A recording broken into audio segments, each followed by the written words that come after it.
You're listening to Worldview from Chicago Public Radio. I'm Andrea Wenzel.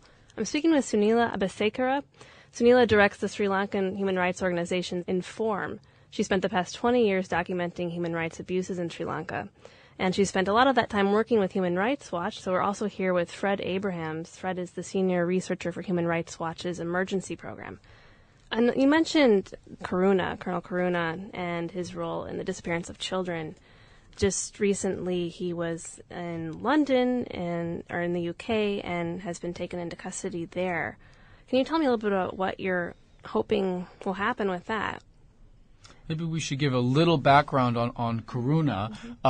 This was a top commander in the Tamil Tigers, very close to the leader of the LTTE, Prabhakaran.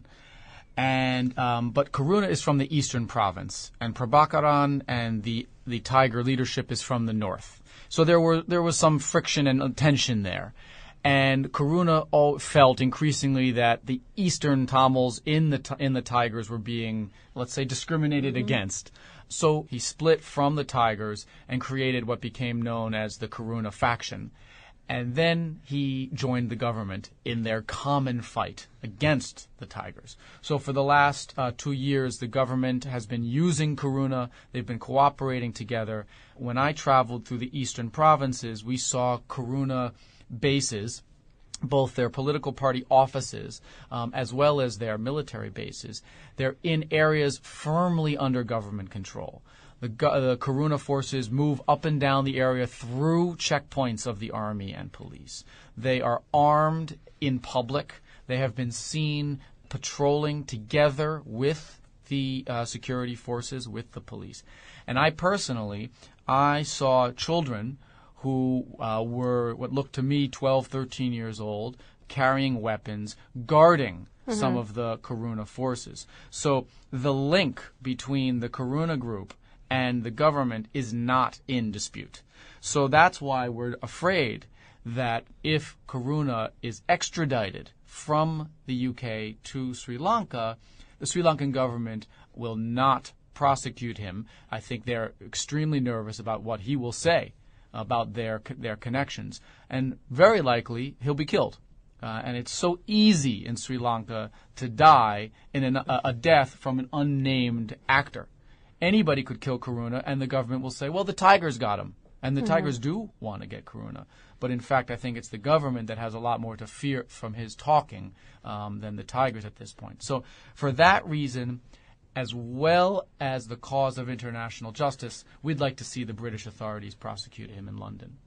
This is such a regional conflict. Public opinion seems to really vary as far as the question of, can a multi-ethnic situation really work, depending on if you're, a Muslim from the east or a Muslim from the central region or from the south or from where. I mean, every place, it's so complicated. How do you as an activist account for this regional difference?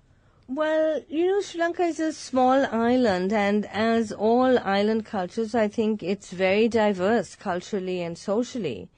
I think it's important to remember that the diversity has been one of the most positive aspects of Sri Lanka, and that right up to the 1950s, actually, there was a huge spirit of coexistence and interdependence that had helped people through, the colonial period. So, 500 years of colonization, and we still came out of it with some sense of, who we were as people who lived on the island of Ceylon at that time.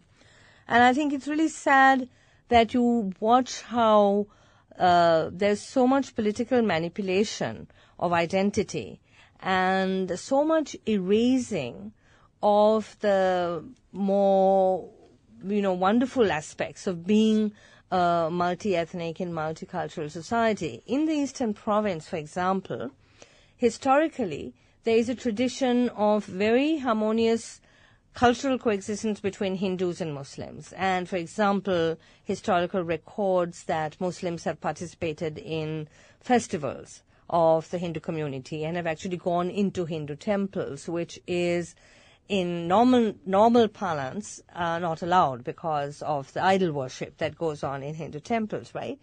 But that history of having a really rich indigenous culture that was, that worshipped many gods and that spoke many different dialects and so forth has been very, I don't know whether it's irretrievable actually, but it has been damaged very seriously because of the conflict.